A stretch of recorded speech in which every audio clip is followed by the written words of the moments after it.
दोस्तों सृष्टि क्लासेस के YouTube channel में आप सभी का हार्दिक स्वागत है। मैं मोहम्मद सृष्टि क्लासेस के यूट्यूब चैनल में आप सभी का हार्दिक स्वागत करता हूं।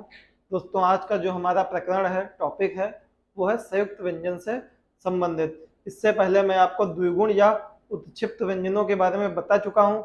वहाँ पर मैंने आपको बताया था कि मैं संयुक्त व्यंजनों के बारे में आपको अलग से सेपरेट वीडियो में विस्तार पूर्वक उनका अध्ययन करवाऊंगा। तो आज इस वीडियो में हम लोग संयुक्त व्यंजन जो है उनका अध्ययन अलग से विस्तार पूर्वक करेंगे।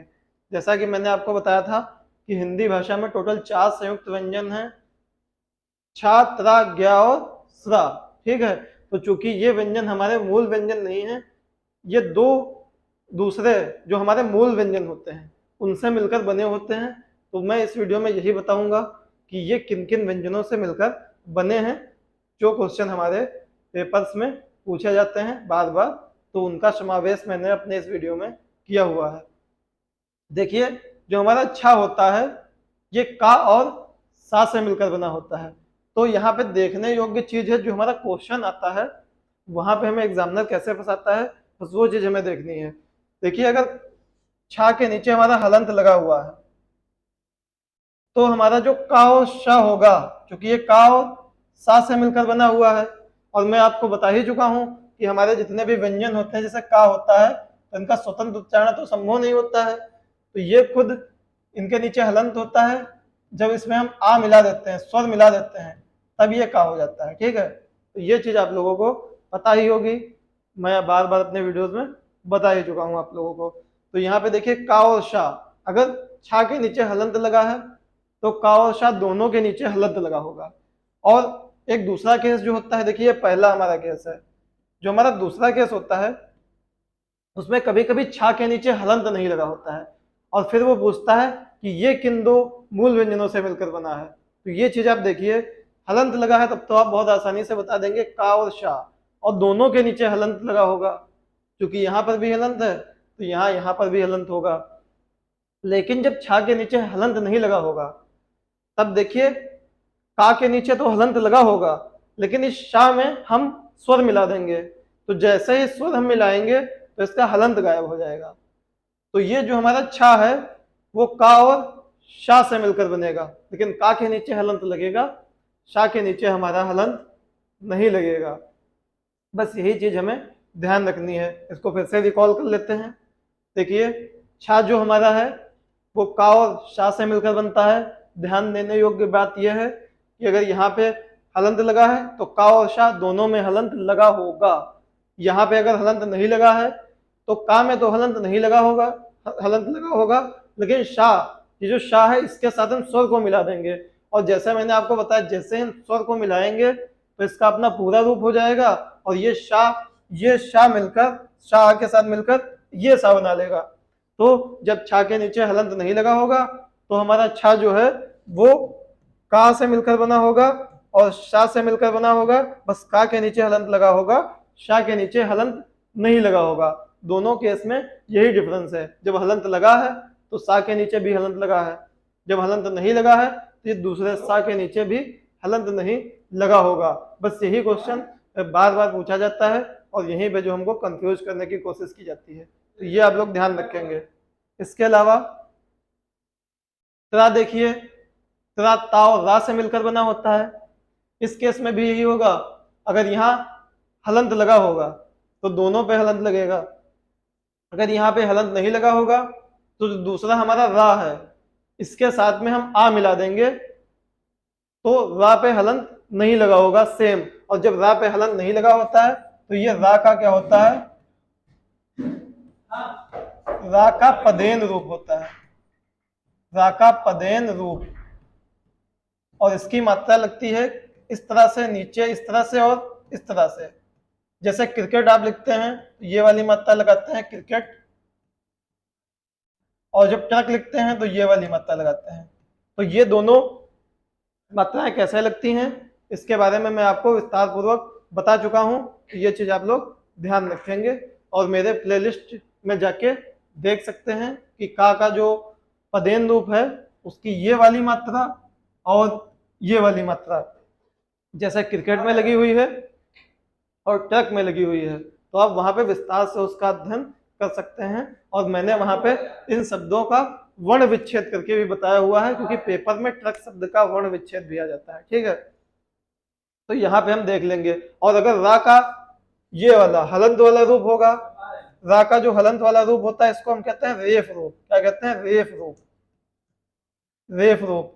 और इसकी मात्रा इस तरह से लगी होती है जैसे हम आशीर्वाद में लगाते हैं, आशीर्वाद शब्द में। तो वहां पर भी मैंने आपको आशीर्वाद शब्द का वर्ण विच्छेद करके दिखाया हुआ है कि कैसे इस रेफ वाले रा की मात्रा लगती है। तो आप उस वीडियो को देख सकते हैं। और देखिए, त्रा में यहाँ पे हलंत नहीं लगा है, तो रा में यहाँ पे हलंत नहीं लगा होगा।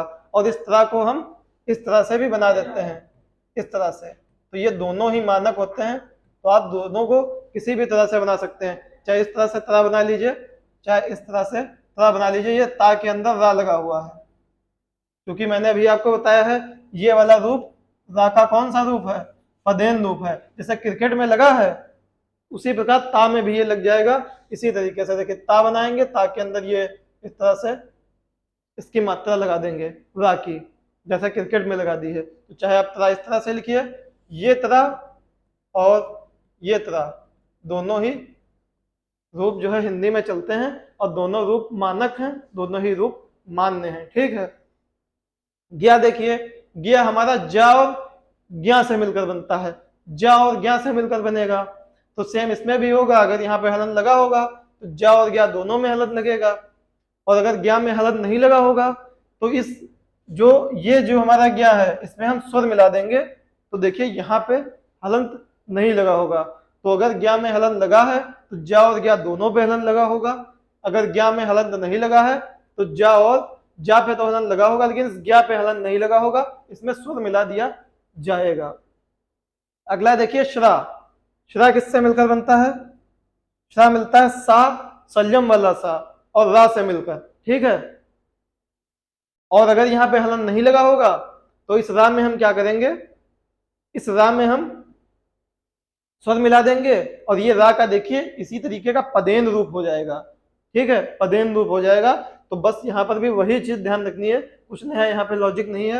हलंत लगा है तो दोनों में हलंत लगेगा, हलंत नहीं लगा है तो दूसरा वाला जो वर्ण है रा, इसमें हलंत नहीं लगेगा।